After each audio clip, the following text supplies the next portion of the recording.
Why do we procrastinate and how do we beat it? You know you should be doing something, but yet you do other low priority things, or you're time wasting altogether, even though you know there's a consequence to not doing what you should be doing, and yet you still procrastinate. Well, you're not alone because we all do it. All humans do this.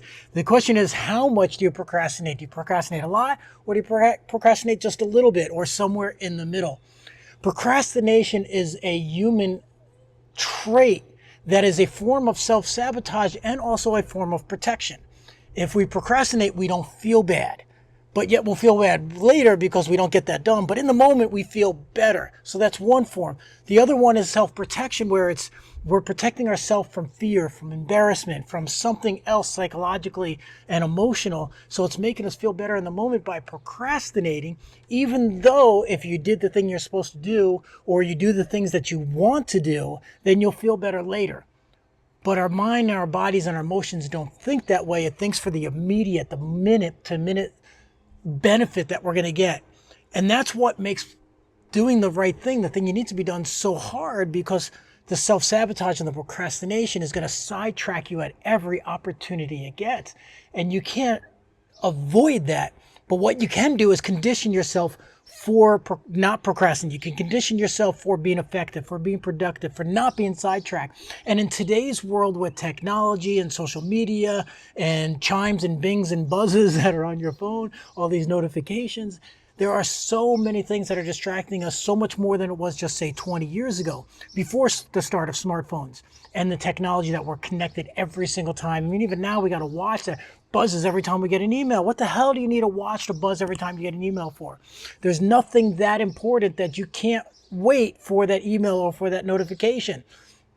And yet we believe that these things are so important that we let them distract us and sidetrack us from the thing that we actually should be doing. We don't spend dedicated time to doing the most important things.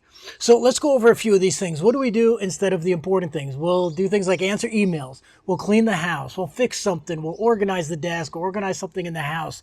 We'll go for coffee with a colleague. Or a buddy, and we're going to talk business, or maybe a business, quote unquote, business lunch.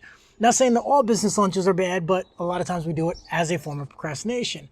We'll go on social media, which most of the time is just an absolute waste. We'll do quote unquote research and quote unquote prep work. And so these are things that we'll do, that's how those procrastination will show up in these different things.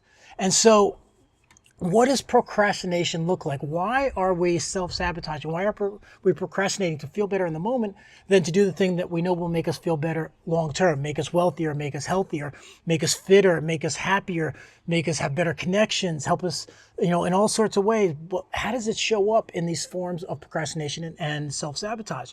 So it's fear or embarrassment, or fear of embarrassment. Why don't we do the thing that we should be doing? Well, maybe because we're afraid that we're going to look bad, or we're not going to be able to complete it. So why go for something that, we're likely to fail? Well, what if we swap that? And it's like, why not do it because maybe we will succeed? Why not do it because we'll overcome the fear of embarrassment? Or maybe we won't be embarrassed at all because we will succeed. This is why people don't go up and talk to other people, because they're shy to talk to new people. This is why they don't ask for promotions. This is why we don't do all of the things that will get us outside of our comfort zone to get to the thing that we want to do. Overwhelmed. Sometimes we're just overwhelmed. And so instead of doing something, we do something that just makes us feel good in the moment. We'll go on social media, we'll go do some research, we'll go watch a YouTube video, we'll go clean the house, we'll do something physical, something that makes us feel better in the moment. So sometimes it's overwhelm. Task aversion, doing things you dread, say April 15th when you got to do your taxes. Not right now excuse. It's like, it's not the right time. And why start something if like I'm not feeling it? I don't feel like doing it. It's not the right time. I'm not feeling it. This is a popular one. And if you let that control you, then you'll never get anything done that you want to get done, because it's almost never going to feel like it's the right time. You're almost never going to feel like I'm in the mood. I'm really inspirational. You get those moments, the inspirational, in spirit, you get those moments of guided genius, but they don't always happen. So if an artist only waited till when he got this guided genius when he was in spirit, then he would create so much less art. So you have to learn how to start doing things, and then the inspiration comes as you start doing it. For example, when I'm writing, if I have quote unquote writer's block, I'll just start writing something. I'll write anything, and then it's just a matter of time, a few sentences, a few paragraphs before something comes out good. The garbage stops and something comes out good, and it's like, oh, that's great, delete it all and just start writing. It's like, that's a great idea. So you have to start doing it. The ostrich syndrome. If we ignore the future, maybe it won't happen, but we know that usually isn't true, and it tends to be worse than we imagine because we didn't do the thing we were supposed to do. Confusion, when you don't know what you need to do, so you do nothing. That's really easy to do when you're starting something new and you have no idea and there isn't a clear plan. When I used to build houses, had to put the foundation in, had to put the framing in, had to put the plumbing and the electrical and all the utilities in. Then you put the insulation, then you put the sheetrock on, then you put the finishing trim, then you put the paint. There was a clear progress. But if you have an online business or if you're an entrepreneur or something like that, then there isn't only one clear path. There are many paths to success. So now it makes it much, much harder because you're confused on which is the path I should do. Well, maybe that path's better than this path. Well, I'm doing this path, but that path looks better. You know, the grass is always greener cliche. And so instead it's like, wow, that looks better. So you stop doing what you're doing instead of just continuing and then adjust as you're going along. It's too many people, especially entrepreneurs, artists, creatives, and professionals that own their own business, they start something, then they stop. They start something, then they stop. They start something, they stop, and they never really accomplish much. And then the screw this attitude. It's like, well, this isn't going the way I want it to, so F it, and I'm just not going to do anything at all. And then you start over. And it's kind of like the previous example I just gave. You start something, you stop. You start something, you stop. You start something, you stop. Because maybe it's just a little more difficult, took a little more time, it was a little bit more confusing than you planned. So when you don't have the success you thought you'd have, well, F it. I'm not going to do anything. Learned helplessness. This is a really bad one. This is probably one of the bigger ones. We often have learned helplessness, meaning that we've been conditioned to believe that we can't succeed, so why try at all? You tie a dog to a leash for long enough, like you put him on a collar, or an elephant, put a stake in the ground when it's a baby, when the elephant's not strong enough to pull the stake out of the ground, when the elephant gets strong enough that it could easily pull that stake out of the ground, most often they won't do it because they've learned that they can't do it when they were younger, and so they always think they can't do it. This is the same way with horses. When you tie a horse up and you just put loosely put the rope around a stick, they could easily pull that off, but they don't because it's learned helplessness. We do the same thing. If you're told over and over and over through parents, school, job, whatever, it's like, no, you're doing it wrong, you're doing it wrong, you're doing it wrong, you're doing it wrong. Why are you doing it like that? You could be doing it better. Why aren't you giving it all your effort? Why can't you do anything right? You hear this over and over and over and over and over. And we learn that we can't do it right ever, so why try anything? And it goes back to the F this, and we don't do anything at all. So that's learned helplessness. The way to combat that is conditioned success, learned success. So when you do little things, you get the success, then you get more success, then you get more success, then you have a whole trail of things you've done well, and you're like, wow, I can do this. I've done this before, let me do it again. And bad habits. This is where we've learned bad habits, such as procrastinating is a learned habit. Instead of doing the thing we should be doing immediately, we have this learned habit of procrastinating, of waiting to the last minute. You learn this often in school. You wait till the night before the test to study. Instead of studying the whole week for a few minutes at a time, you wait till the last minute, you cram, you get the test, you do okay. So, hey, it works, so why not? Why stop it and why do something different? Even though you know that if you studied every day just a little bit, you would get better grades and the test would be even easier. You'd have less anxiety and everything would just be better altogether. But yet you've created that habit, that conditioned behavior to wait until the last minute, cram, and do okay. So you keep doing that.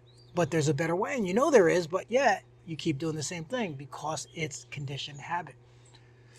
So what causes procrastination? Some of these things is a repeat of what we just talked about. Bad habits.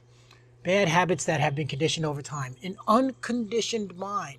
This is the opposite of bad habits. So a mind that's conditioned to do the bad things like procrastinate, like go on social media, like answer text messages, like check email. We've conditioned ourselves. It's an unconditioned mind to say no to those things and say yes to the things that matter. Instead of checking your email, checking social media, all this other stuff. No, focus, 2 hours. I'm not doing anything but the thing I need to do. So it's an unconditioned mind. Lack of sleep and rest.